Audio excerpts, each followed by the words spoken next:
هغې نه بعد سوال دی د صلات التسبیح په باره کې صلات التسبیح شته او که نه.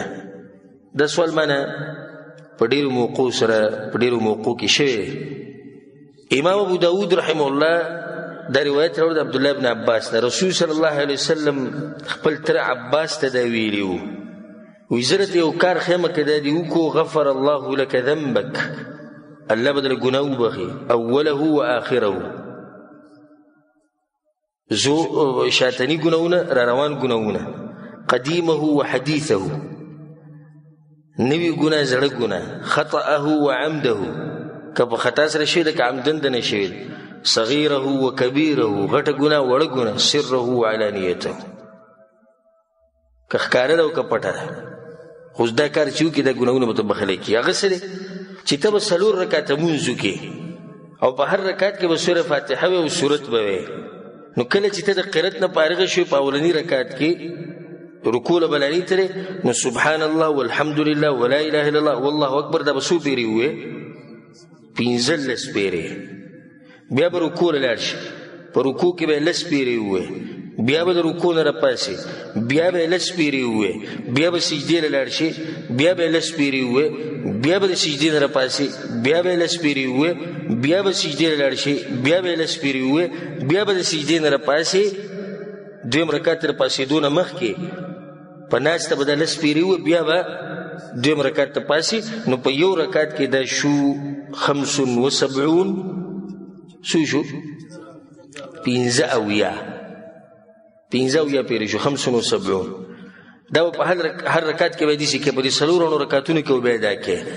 دې ته وایي صلات التسبیح. رسول صلی الله علیه وسلم په ورځ کې کولی شي روزانه یو کوئ، که روزانه نه کوي نو په هفته کې یو پیر کوه، که په هفته کې یو پیر نشي کولی په میاشت کې یو پیر کوه، او که په میاشت کې نشي کولی نو په کال کې یو پیر کوه، که په کال کې نشي کولی نو په جون کې یو پیر کوه. دغه شان روایت امام ترمذی رحمه الله راوړی د ابو رافع روایت. امام احمد بن حنبل رحمه الله ته چا د صلات التسبیح خبره وکړه، وی زمانه دی خوښ. اکس ورته ویلي وی لیس فیها شیء صحیح، په دې کې څه صحیح حدیثونه نشته. وی د لاسونه دي چې لکه سړی چې لکه یو کار یې بدي شي، نشته پکې حدیثونه پکې نشته. دې کې د علماو اختلاف ته. بعض علما وایي چې د حدیثونه ضعیف ته، خو چې ضعیف راجمه کې څه نه څه دي جوړېږي. خو راجح خبره دا ده چې دا مشهور محدثین او مشهور امامان د دین هغوی دې عمل ته بدعت وایي. امام نووي رحمه الله دا خبره کړې ده، وایي د دې دا حدیث چې دا کمزوری دی.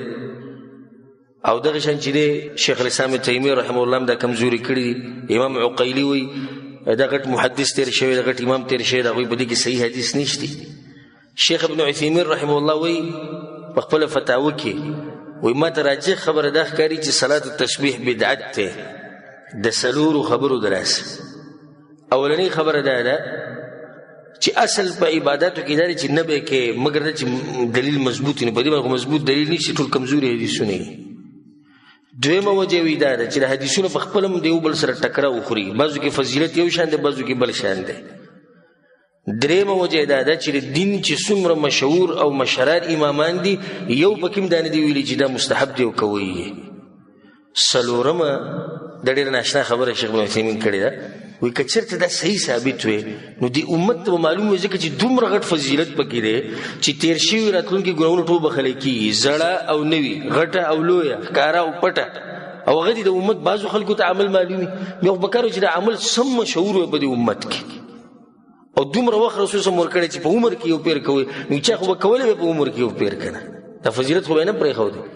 نو دلیل دی په دې باندې چې حدیثونه کمزوري دي. نو صحیح خبره ده والعلم عند الله چې صلات التسبیح باره کې چې څومره حدیثونه راغلي هغه څه دي، هغه کمزوري دي سندن. نو دا مونځ کول بدعت دی، دا د رسول صلی الله علیه وسلم نه دي ثابت.